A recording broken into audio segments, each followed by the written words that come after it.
Selamat datang saudara-saudari. Hari ini kita mau masuk dalam Yesaya babak ke-13, iaitu Allah akan menghukum Babel.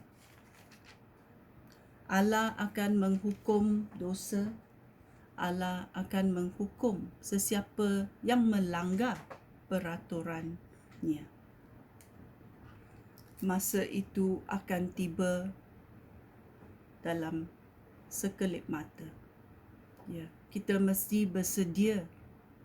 Kita mesti bertaubat supaya kita boleh berada dalam lindungan Tuhan. Tuhan itu maha suci. Tuhan itu adalah juga maha adil. Ya, mari kita masuk dan mendengar Yesaya 13. Inilah perkabaran Allah tentang Babel yang diterima oleh Yesaya, anak Amos. Kibarkanlah panji perang di atas bukit yang gondok. Berserulah kepada para askar. Angkatlah lenganmu sebagai tanda bagi mereka untuk menyerang pintu-pintu gerbang kota yang sombong itu. Tuhan telah memanggil askar-askar pilihannya.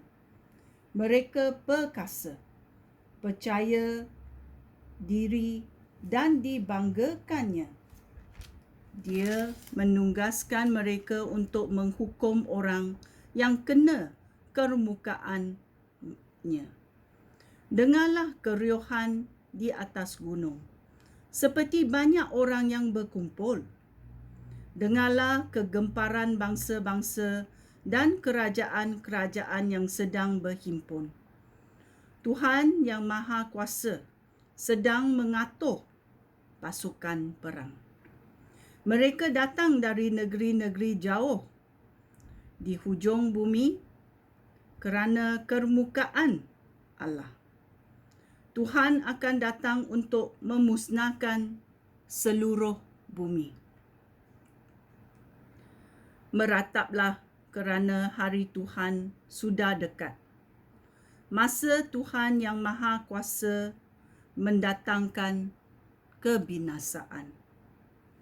Tangan setiap orang akan menjadi lemah dan semangat setiap orang akan hilang. Mereka akan ketakutan dan kesakitan seperti perempuan yang sedang bersalin. Mereka akan saling memandang dengan cemas dan muka mereka merah kerana malu. Hari Tuhan itu akan tiba dan pada hari itu Tuhan akan melampaskan kermukaannya yang dahsyat. Bumi akan menjadi tandus dan setiap orang yang berdosa akan dibinasakan. Setiap bintang dan gugusan bintang akan berhenti bersinar.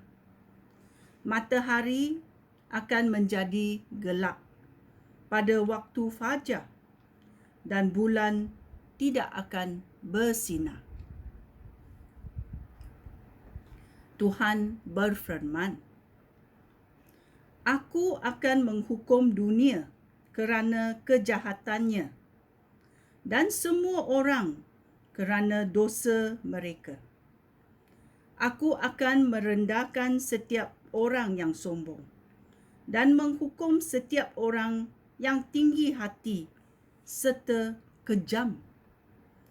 Orang yang terselamat daripada bencana itu kecil sekali bilangannya, lebih sedikit daripada emas tulin. Aku akan menyebabkan langit gementar dan bumi bergoncang dari tempatnya pada hari itu, apabila aku, Tuhan yang Maha Kuasa, menunjukkan kermukaan aku. Orang bangsa asing yang tinggal di Babel akan lari ke negeri masing-masing.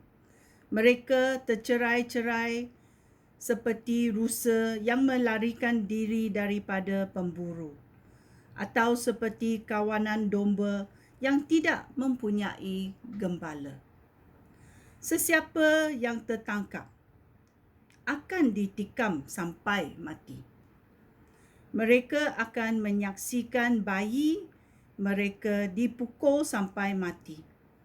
Rumah mereka dijarah dan isteri mereka diperkosa.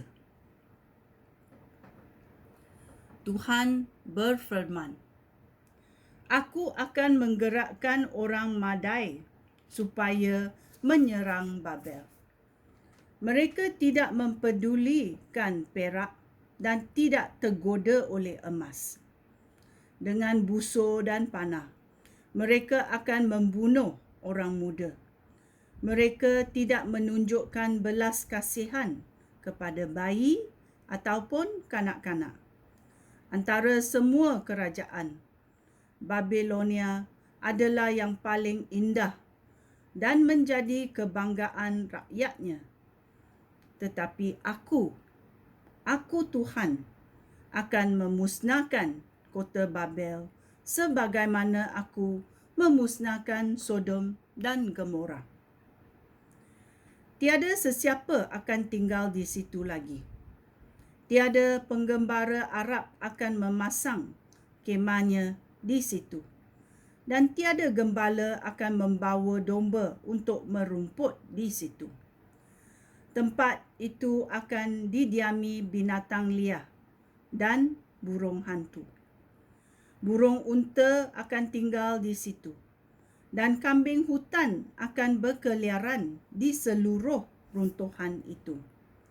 Menara-menara dan istana-istana akan bergema dengan suara anjing hutan dan serigala. Suatu kehancuran Babel hampir tiba dan waktunya tidak ditunda lagi. Ya, apa yang Tuhan bicarakan akan berlaku kerana Allah akan menghukum Babel. Allah akan menghukum sesiapa yang berdosa. Ya. Ini adalah Yesaya babak ke-13. Sekian, terima kasih. Shalom.